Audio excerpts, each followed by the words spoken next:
Moin Leute, ich schaue mal von ich bin Mutensen und ich habe bereits ein Video über die Leaks gemacht zu Pico 4. Jetzt ist sie tatsächlich real. Heute war die Vorstellung und während wahrscheinlich die meisten von euch im Internet das entsprechende Video verfolgt haben, war ich hier in Hamburg bei einem Event und dachte auch, ich werde einfach nur ein Video sehen und man redet ein bisschen mit ein paar Leuten.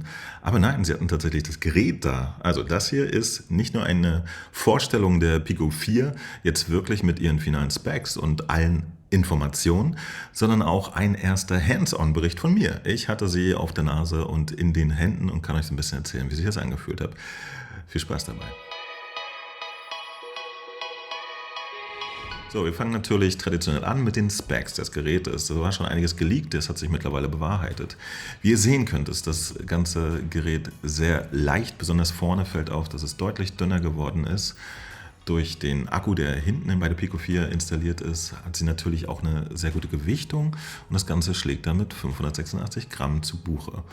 Der Prozessor ist wie gehabt ein XA2 von Qualcomm, in diesem Fall mit 2,84 GHz getaktet. Der kann auf 8 GB Arbeitsspeicher zurückgreifen und dann gibt es eine Version mit 128 GB und 256 GB, ja, genauso gestaffelt wie bei der MetaQuest. Der Preis allerdings ist tatsächlich dafür, dass es ein sehr modernes Gerät ist, saftig. Denn die kleinere Version mit 128 GB, und die sollte eigentlich für jeden ausreichen, kostet lediglich 429 Euro. Das ist eine gute Ansage. 499 Euro müsst ihr berappen, wenn ihr die Großversion haben wollt. Und das ist tatsächlich auch ein fairer Upgrade-Preis. Was ist dann jetzt daran so modern aus, dass es kleiner und leichter ist? Ermöglichen tut dieser neue Formfaktor die eingebauten sogenannten Pancake-Linsen. Ja, das ist einfach eine andere Bauform als die Linsen, die wir bisher hatten in Geräten. Und die ermöglichen, dass das Ganze ein bisschen schrumpfen kann. Ich fand die auch wirklich erstaunlich groß. Und was auffällt, man sieht halt nicht mehr diese Fresnel-Linsen, Rillen oder sowas. Und auch als ich das Gerät aufsetzen konnte, empfand ich das Bild halt als sehr klar und schön. Das liegt nicht zuletzt daran, dass es auch natürlich ein neues Display hat. Die Displays, da sind zwei verbaut, die haben eine Auflösung von 2160 x 2160 Bildpunkten, also wirklich auch eine sehr, sehr schöne Auflösung. Das sind LCD-Displays und das Ganze läuft dann mit 72 oder 90 Hertz. Was mir auch gleich ins Auge gesprungen ist, buchstäblich, ist das größere Field of View, ja, also im Verhältnis zum Vorgänger und zum Beispiel zu der MetaQuest 2 hatte ich schon wirklich das deutlich größere Field of View-Gefühl. Jedes Gesicht, jeder Kopf ist da anders. Bei mir hat es scheinbar gut funktioniert. Ich fand das wirklich cool und beeindruckend. Das hat mir sehr viel Spaß gemacht. Was mich aber richtig beeindruckt hat, es hat einen automatischen IPD-Motor drin. Ja, ihr stellt per Software, per Schieberegler euren IPD-Wert ein. Der kann dann zwischen 62 und 72 mm liegen. Und dann macht es einfach so bzz, bzz, und die Linsen fahren an die richtige Stelle. So, was ist geil. Das hört sich sehr cool an. Vom Sound, der auch in diesem Fall wieder im Headstrap untergebracht ist, habe ich leider auf der Veranstaltung nicht sehr viel mitkriegen können. Da kann ich euch keine Info liefern. Vorne sind wieder 4 Schwarz-Weiß-Kameras angebracht, die halt das räumliche Tracking und das Controller-Tracking erledigen. Inside-Out-Tracking ist das Stichwort, das kennen wir nun mittlerweile schon. In der Mitte unsichtbar angebracht ist eine 16 Megabit Farbkamera und die in der Kombination mit den Schwarz-Weiß-Kameras macht dann einen farbigen Pass-Through. Was mir aber tatsächlich sehr, sehr gut gefallen hat, sind die Controller. Ich fand es sehr angenehm, dass die mal ein bisschen anders aussehen. Das typische Tracking-Band ist so ein bisschen um die Hände herumgeschwungen. Das sieht sehr elegant aus. Der ganze Controller ist extrem gut verarbeitet. Der fühlte sich wirklich wertig an. Und vor allen Dingen hat er auch so eine gewisse Schwere. Ich habe schon einige Geräte, Controller in der Hand gehabt, die fühlten sich einfach nur so nach leichtem Plastik an. Das hatte der gar nicht. Also eine extreme Verbesserung zum Vorgänger, zu Pico Neo 3 Link. Das hat sich wirklich bemerkbar gemacht. Der Controller soll auch viel feineres Force-Feedback haben. Auch das konnte ich allerdings nicht ausprobieren. Ich habe nämlich lediglich Superhot VR spielen können und das ist einfach noch nicht auf die neue Hardware angepasst gewesen. In den Controllern sind Batterien drin, das sind AA-Batterien und die halten laut Hersteller 80 Stunden lang. Das ganze Headset ist natürlich per Wi-Fi 6 angeschlossen und hat auch Bluetooth 5.1.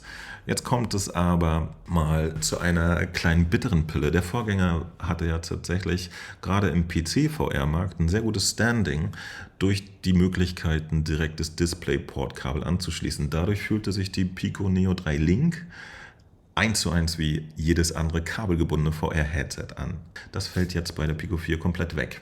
Hier wird jetzt die Möglichkeit existieren, dass man per Wireless LAN das Bild rüber streamt. Das war leider auf der Veranstaltung noch kein großes Thema, aber ich habe jetzt schon nachgelesen, dass es offensichtlich aber einen dedizierten Dongle dafür gibt. Und das begrüße ich. Ja. Ihr müsst dann nicht mehr direkt neben eurem Router stehen im besten Fall, sondern könnt irgendwie an eurem PC, in eurem Zimmer, in dem ihr VR machen wollt, einfach den Dongle anschließen und habt dann hoffentlich die beste Wireless-Verbindung, um ein möglichst klares und gutes Bild zu bekommen. Das ist natürlich nie ganz so gut wie das, was direkt durch ein DisplayPort-Kabel kommt. Das muss nämlich auf der Seite komprimiert und hier wieder am Headset-End komprimiert werden. Und das ist immer mit ein bisschen Artefakten belastet. Aber ich bin mal gespannt, ob die generell höhere Auflösung und das klarere Bild der Brille in der Kombination mit so einem Wireless-Streaming dann auch ein ganz gutes PC-VR-Erlebnis ermöglichen kann. Jetzt mal zu meinen Eindrücken. Also noch mehr Eindrücke. Das Ganze fühlt sich wirklich wertig an. Ja? Es fühlt sich wirklich super gut verarbeitet an. Und mein Bildeindruck zum Beispiel war auch einfach richtig. Ich nenne das immer richtig. Auf der Pico 3 Neo Link zum Beispiel brauchte ich eine Weile, um mich an das Gerät zu gewöhnen. Wenn ich das anfänglich aufgesetzt habe, hatte ich das Gefühl, ich müsste leicht schielen oder so. Ja, erst als ich alles eingestellt habe und ein bisschen rumprobiert habe, dann ging es mit der Zeit. Das hatte ich jetzt bei der Pico 4 gar nicht.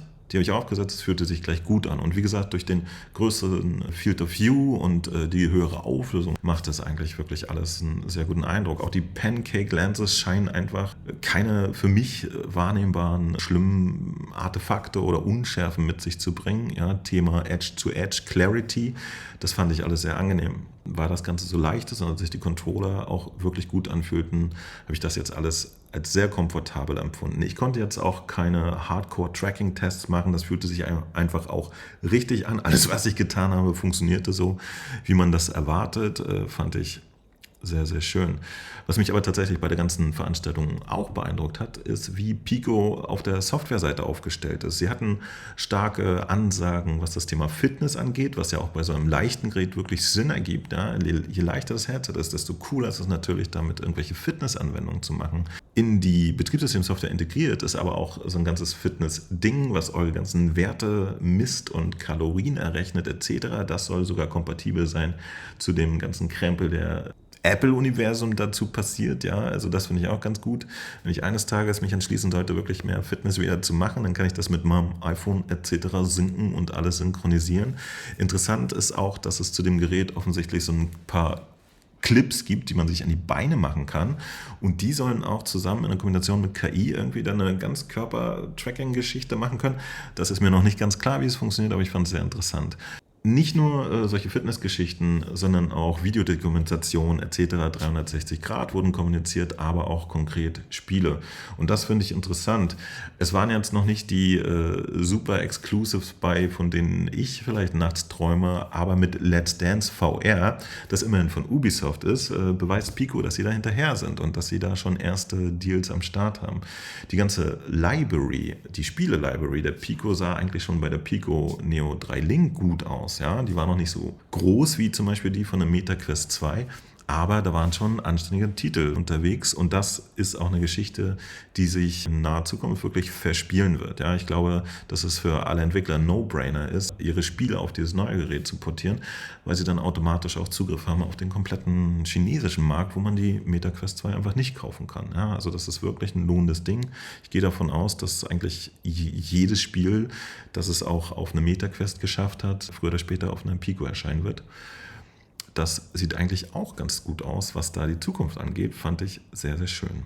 Das waren erstmal meine ersten groben Eindrücke, meine flüchtigen Eindrücke. Ich hoffe, ihr könnt damit was anfangen. Jetzt fragt ihr euch natürlich, ja geil, wo kriege ich das her? Und auch dafür habe ich was für euch bereit, denn ab dem 23. ab 12 Uhr kann man es jetzt schon konkret vorbestellen. Wie immer natürlich bei meinen allerliebsten Freunden von Bestware. Ich mache euch hier 2 Links drunter Einmal zu der 128 GB für 429 € Version und zu der 256 GB für 499 Version.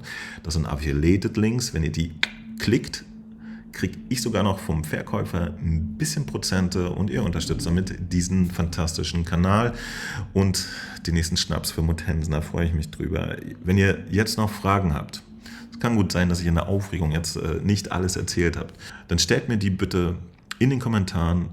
Das beantworte ich sehr gerne. Damit hat Pico jetzt tatsächlich einen technologischen und preislichen Vorsprung vom Meta, ja, mit einem sehr, sehr adäquaten Gerät. Sehr interessant. Gucken wir mal, wie das in Zukunft weitergeht. Ich verabschiede mich, bedanke mich für eure Aufmerksamkeit. Ich bin raus. Muttensen, Mufan VR. Immer für euch da. Bye bye. Auf jedes First Impression kannst du dich verlassen. Also lass ein Abo da, dann kannst du nichts verpassen. Ob auf Rügen in geschlossenen Buden mit gutem WLAN. Hier gibt's heute kein Schnitzel, Alter, was geht, man? Oder direkt von der Messe mit dem Phone. Voller Einsatz, der Beste ist Mo. Der Beste ist Mo. Der Beste ist Mo. Der Beste ist Mo. Mufan VR ist Mo. Der Beste ist Mo. Der Beste ist Mo. Der Beste ist Mo. Tensen, Mufan VR.